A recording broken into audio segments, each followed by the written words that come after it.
Hey folks, producer Matt, aka Stormageddon, stepping in here real quick. Even though it's said in the episode, I just want to reiterate that this has spoilers for not only The Last of Us, but The Last of Us Part 2 as well. Andy goes completely in depth on the narrative and why he loves it. So if you have not played The Last of Us or The Last of Us 2 and want to play it without spoilers, I would stop here and come back once you've played it.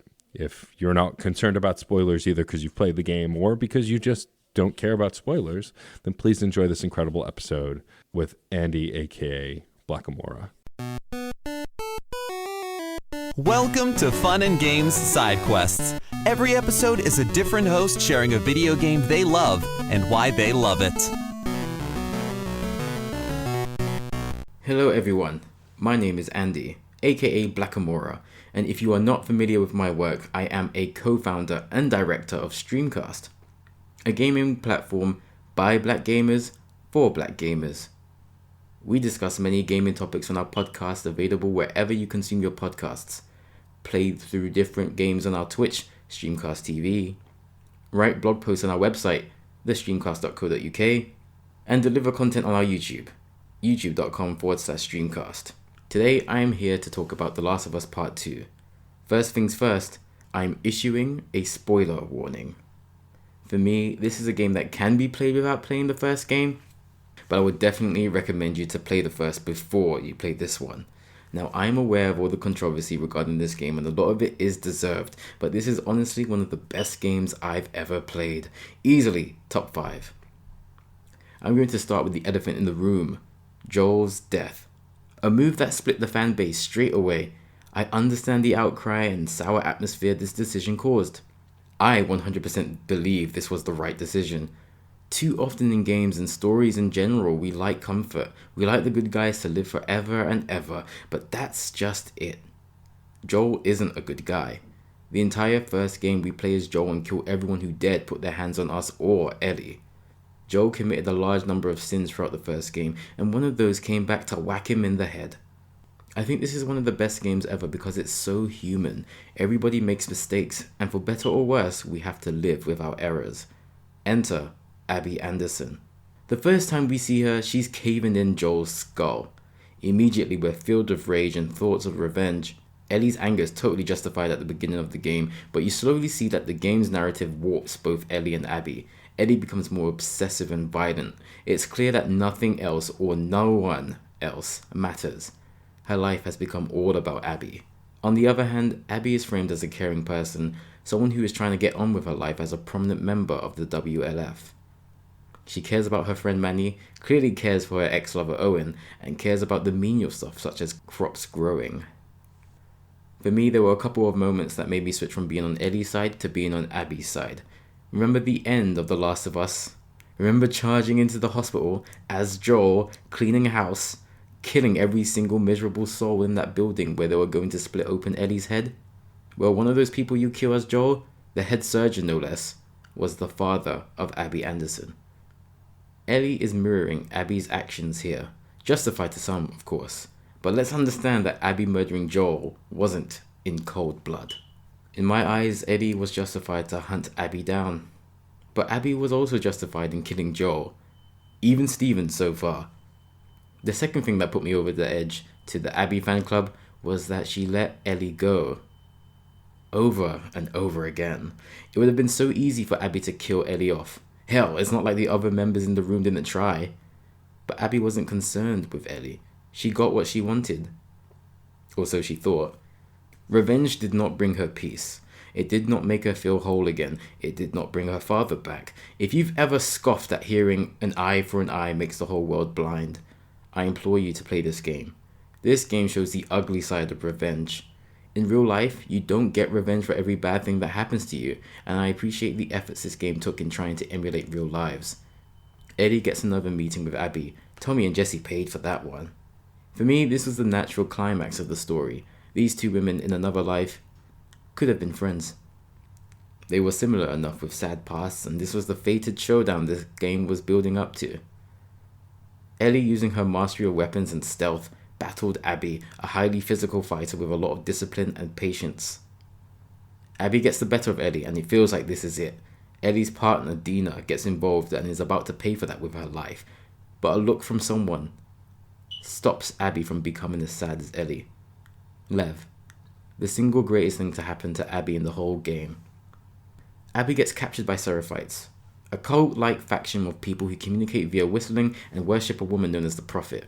A weird sequence follows. Before the Seraphites get a chance to kill Abby, they brutally maim Yara, a former Seraphite. They crush one of Yara's arms and are stopped before the other arm gets broken. Abby saves Yara by killing one of the Seraphites who were after her. This kicks off a bond between former WLF and Seraphites, something that should never normally happen. The relationship between Abby and Yara's younger brother, Lev, mirrors the one between Joel and Ellie in the first game. Yara gets killed in front of Lev, and Abby being there as a support network strongly builds the bond between the two. Lev still identifies as a Seraphite, referring to the group as we and us. He wanted to be a soldier like his big sister Yara, but his fate was to be a wife to an elder. While Lev identified as a Seraphite, he did not identify as a wife. He shaved his head in a brazen act of defiance against the cult, and while they hunted him down to kill him, Abby immediately accepted him. She never questioned why he felt the way he did. She never referred to him using incorrect pronouns. She only cared about his safety. Despite that, Lev still ventured to reunite with his mother in the hopes that she will accept him now. We find Lev's mother dead. Lev is seen with cuts on his arms and head. We can only assume that Lev killed his own mother in self-defense. With his sister and mother gone, Abby is the only adult around willing to look after him. Quite simply, Abby is Lev's world now, and that's why Lev's look stops Abby from killing Dina and her unborn child. See, Lev is completely innocent in the Ellie-Abby feud. Similarly, so is Dina's child. I believe Abby says that he saved my life, referring to Lev, and whether that's because he cut her down from being hung, or he stopped her from becoming the monster that Ellie was, or perhaps he kept some real nasty mental demons away from her. The bottom line is, it's true. Lev is the anchor in Abby's life now, and as a result, she lets Ellie and Dina go. Fast forward, and Dina has had her baby, and Ellie now has a family. In this messed up world, Ellie has peace. But she gives it all up in one more effort to kill Abby. She tracks the pair down in California where they were left to die in order to kill the pair herself. Ellie forces Abby to fight, threatening Lev, the very person who stopped Abby from killing her along with Dina, and I could no longer stand or support Ellie at this point. The two fight again, with Ellie getting the upper hand due to her having a knife. Abby manages to bite a couple of Ellie's fingers off, but this is clearly Ellie's fight. She has the chance to finally kill Abby, but she relents. Joel flashes in Ellie's mind and she lets Abby go with Lev. A truly disappointing moment. At least kill her if you're going to abandon your family and track her down again. I was left feeling so unfulfilled. But I think that was the point. Ellie thought that she wanted to kill Abby. She felt like she needed this, but I feel she realized in the end that wasn't what she needed. But it was all too late. The final image of Ellie being left alone in the water was a perfect reflection of how she felt inside. Empty. And as Ellie got back home, Dina left and took the baby with her, leaving Ellie in an empty house. Perhaps this has been Ellie's survivor guilt fueling her throughout the entire game, causing her to throw away her happiness. She was unable to keep Dina. She did not get to kill Abby, and quite frankly, she left with nothing. To this day, Ellie appears to be the only person immune to the cordyceps brain infection. Will we ever find out why she is immune?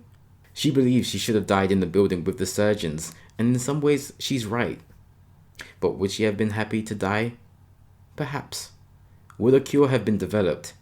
Unlikely. It seems we will never know. Regardless, I'm happy this story was told. Ellie devolved into a demented person focused on revenge.